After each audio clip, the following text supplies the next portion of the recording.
Naputol yung video kasi may bumiling bata.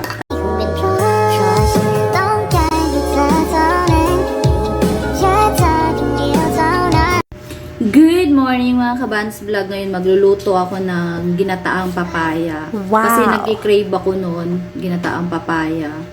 And then ngayon may nabili ako dun sa suki kong buko, niyog, malunggay.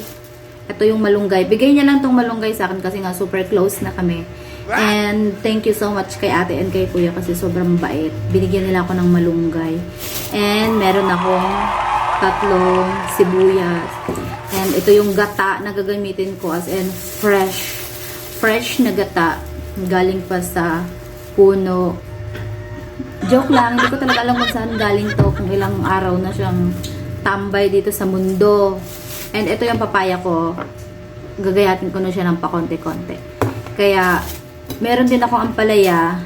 Kalahati na lang kasi naluto ko yung kalahati kahapon. Pero hindi ko siya lulutuin ngayon kasi papaya nga, di ba yung lulutuin ko? And then, meron ako nabili sa kanila na pipino.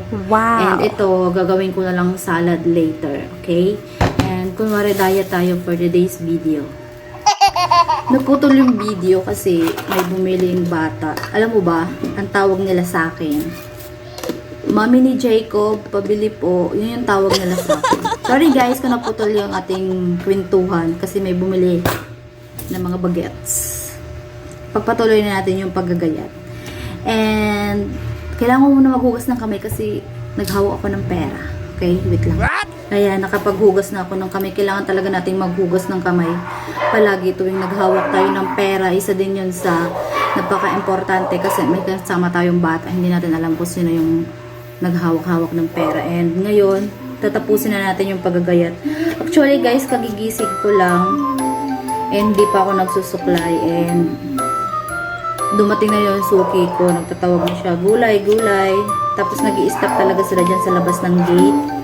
And, iyon, tuwang-tuwa talaga ako kasi binigyan niya ako ng malunggay. Kasi sabi ko, sobrang matagal na talaga ako naghahanap ng malunggay. Tapos ngayon lang ako. Wala kasi ako mahanap dito ng malunggay kahit sa palengke. Wala akong mabila ng malunggay, mga kabans vlog. Kaya, sabi ko sa kanya, ate, sobrang namimiss ko magmalunggay tapos maginataan. Sabi niya, sige, bibigyan kita bukas ng malunggay. Gusto niya daw sana ako bigyan ng marami. Wow. Kaso baka daw masira. Kaya dadalhan na lang daw niya ako ng malunggay palagi. And ito na yung malunggay. Ang dami talaga. Ang daming malunggay. And sobrang happy na talaga ako dito.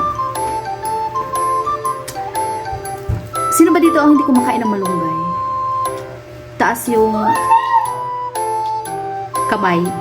Kasi alam nyo ba napaka-importante ng malunggay? Sobrang healthy talaga. Kaya kumain kayo ng malunggay. Yun lang. And magluluto na muna ako mga kabans vlog. Bye!